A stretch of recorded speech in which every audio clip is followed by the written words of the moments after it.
Hi and welcome back to Afternoon Literature. Today you are joining me for another book report, the series in which I talk about books, series or an aspect of books and try to get that done in 10 minutes or less.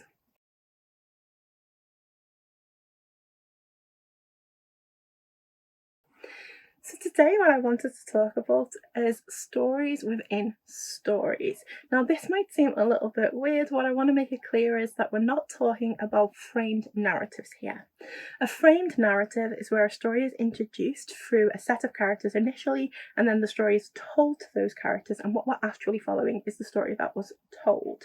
You might see a chapter or two at the beginning of those characters and a chapter 2 or the end, but the main bulk of the text is actually all the other story, and those characters are kind of unimportant other than as a way to frame the narrative. A good example of that is in Never-Ending Story, where you see the boy who originally goes and gets the book, and then he is reading the story and following it through, and in the rest of that story what you're actually following is the book that he is reading. Another example is in Princess Bride, where the story is told to the child in the bed, or in my favourite book, which is Wuthering Heights, which is where Lockwood, the new tenant, visits Heathcliff and becomes curious about what has happened there, and then asks the housekeeper Nellie about it, and she then tells him the story of Catherine and Heathcliff and what happens between Wuthering Heights and Thrushcross Grange.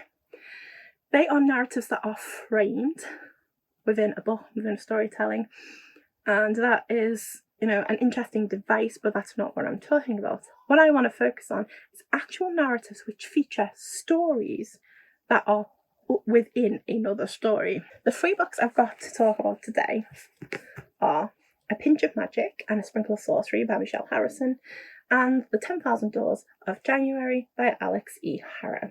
We'll start with A Pinch of Magic.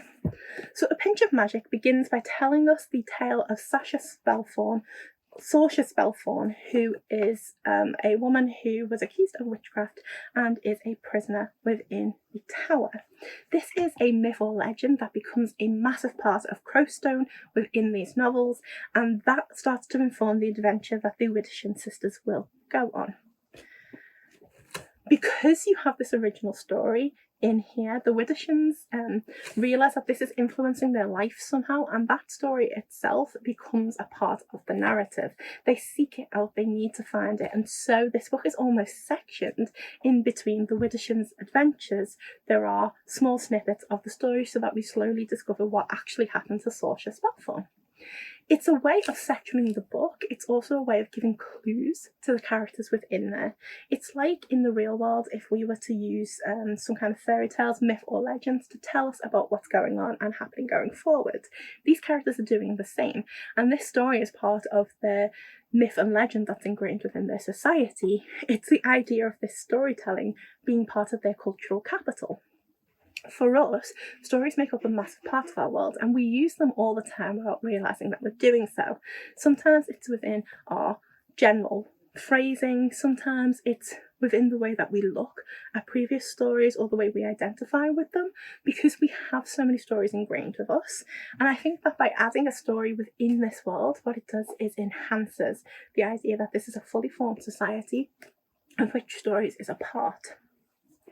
This is a technique that Michelle Harrison has used for a second time in A Sprinkle of Sorcery. This time we see that it actually looks like she's taken this tale from a book. So the chapter titles for this, which is what I'm trying to find right now, are from the Crowstone Chronicles, and we see the 3 parts to the different stories that actually come from these novels. They're used, again, to section the book and give us a bit of information that we might need later. Essentially, because the Wittersham sisters and everyone else in this world already know this story, they're informing the rest of their adventure based on it. Decisions that they make are based on the fact that they hear this story, that it's part of their popular culture. And so it wouldn't make sense if we didn't understand this story and this culture as well. Michelle Harrison has chosen to include this story so that we can have an idea about why they're doing certain things, why they're afraid of certain things. And that is an incredibly good way of placing the stories within the story here. This is important because we also hear about superstitions, things that are very similar and very close to our own, and we also hear of little myths and legends. We know that the will-o'-the-wisps that are on the marshes are dangerous. We know that people are superstitious of them and afraid of them. We learned that a little bit in A Pinch of Magic, and that is backed up here in the second novel, In a Sprinkle of Sorcery. But knowing those more in-depth stories and tales is vitally important. It's similar to us literally knowing stories of things like the gingerbread, Hansel and Gretel, that's it. Knowing things like Hansel and Gretel and the story of Cinderella or the Little Match Girl. Knowing those legends that have been passed down and told over time help to inform the way the characters behave and the way that they have grown and their own fears and superstitions. And so it actually creates a more cohesive and intelligible world. This is also done to great effect in the 10,000 Doors of January. Here, it isn't a story that's ingrained in culture or something that has been massively passed down or told, but January, who knows nothing about her legacy and her actual culture, she knows nothing or understands nothing about the doors, has to find a way to learn them. And sometimes the easiest way to learn things is to go to books. And so January finds a book, and in finding that book, she is able to access this extra part of her culture and to gain some understanding about the doors and how that works, as well as her own history and the different cultures around the societies that she's going to be investigating and that are going to impact on her story. You could literally just have January gain this knowledge. There's multiple ways in books in order for her to gain this knowledge. Now, one of those ways is a character could tell her about it.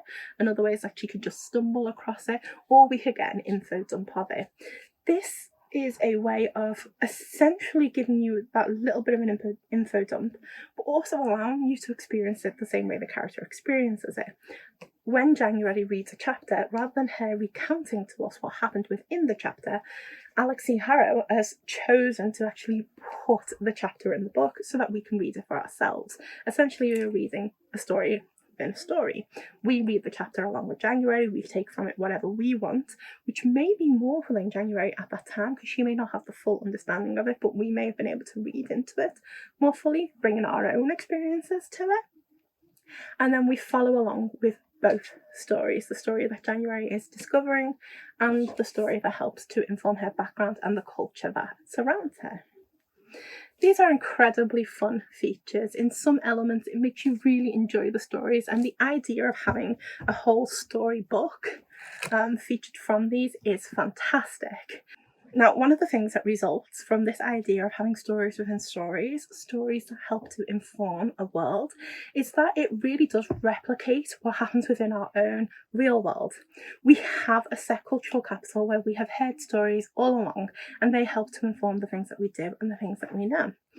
It makes sense that if you are completely building a world from the ground up and completely building societies and cultures, they would have had stories too. Stories are a massive part of people and of the world, and we love to tell them, we love to hear them. So it wouldn't make sense for there not to be any individual or original stories within these worlds. This leads to the idea that there are many more stories to tell, things those characters know that you could have known, things that help to inform who they are, that if you know them, that can really help you to understand the character further. And that could lead to the actual creation of storybooks themselves. So I will give you some examples of this.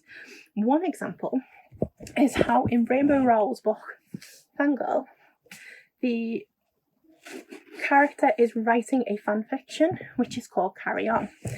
And in writing that fanfiction throughout that novel, we see snippets of it. It's then led to Rainbow Rowell creating the actual book of Carry On in order for us to actually read and tell that story.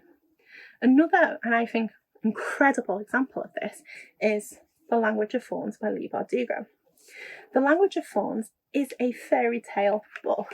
I mean, it's stunning and gorgeous. You cannot tell me that this isn't incredible incredible. But what's most important about this is this has come from the Grishaverse. The Grisha and the world of the Grishas is a complete creation of Leigh Bardugo, and in coming up with these mythologies and these ideas and these stories that other people don't know, Leigh Bardugo has then created a story book so that we become more familiar with the myths and legends which also inform her world and which have influenced the characters within it. Stories within stories is an incredibly fun trope. It's probably one of my favourites. I absolutely love the idea that not only do we have stories, but the characters within the books do too. So that is my book report for today. If you know any more books that feature stories within stories, please post them below. I absolutely love reading them, and so I would love to know about more.